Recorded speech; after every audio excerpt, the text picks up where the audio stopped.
Supreme court ఇచ్చినటువంటి SC వర్గీకరణ తీర్పును వ్యతిరేకిస్తూ ఈరోజు ఎస్సీ వర్గీకరణ పోరాట సమితి నుంచి వ్యతిరేక పోరాట సమితి నుంచి ఈరోజు అన్ని ఎస్సీ కమ్యూనిటీకి సంబంధించినటువంటి అన్ని సంఘాల ఆధ్వర్యంలో ఈరోజు ఎస్సీ వర్గీకరణ వ్యతిరేకిస్తూ ఈరోజు బంద్ను పిలుపునివ్వడం జరిగింది దేశవ్యాప్తంగా.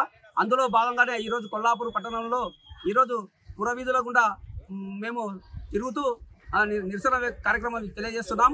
ఎందుకంటే ఈ దేశంలో ఉన్నటువంటి మను వ్యవస్థలో ఉన్నటువంటి మోడీ గారు ఈరోజు కులాలను విభజిస్తూ అదేవిధంగా అందరినీ అంటే తప్పుదోవ పట్టించడానికి కారణమైనటువంటి ఈరోజు మోడీ గారు అదేవిధంగా మనువాదక వ్యవస్థకు తొత్తుగా మారినటువంటి మందకృష్ణ ఈరోజు దళితులను విభజిస్తూ వాళ్ళను పాలించాలనే ఉద్దేశంతో ఓట్ల రాజకీయాలు చేస్తున్నారు. కాబట్టి మేము దీనికి నిరసిస్తూ ఎస్సీలలో అన్యాయం జరగడం, ఎందుకంటే ఈరోజు దేశంలో ఉన్నటువంటి 1000 ఉపకులాలు ఉన్నాయి. ఆ 1000 ఉపకులాలను ఈరోజు మోడీ గారు అన్ని వర్గీకరణ చేసే అంశాన్ని చేపడతారని మేము ఈరోజు మేము సందర్భంగా ప్రశ్నిస్తున్నాం.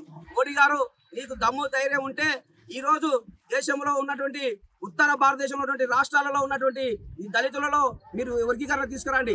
అదేవిధంగా మీరు దొంగచాటున అగ్రవర్ణాలకు సంబంధించిన జడ్జీలతో ఈరోజు మీరు తీర్పుని వెలువరించారు.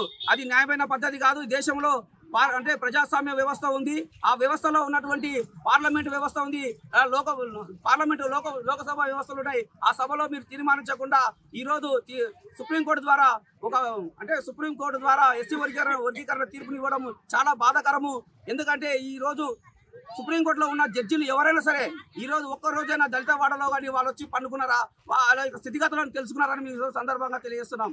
కాబట్టి తక్షణమే దేశ ప్రధాని గారైనటువంటి బీజేపీ ప్రభుత్వం కానివ్వండి, ఈరోజు మోడీ గారు తక్షణమే వాళ్ళ యొక్క ఎస్సీ వర్గీకరణ పైన వాళ్ళ యొక్క వైఖరిని మార్చుకోవాలా.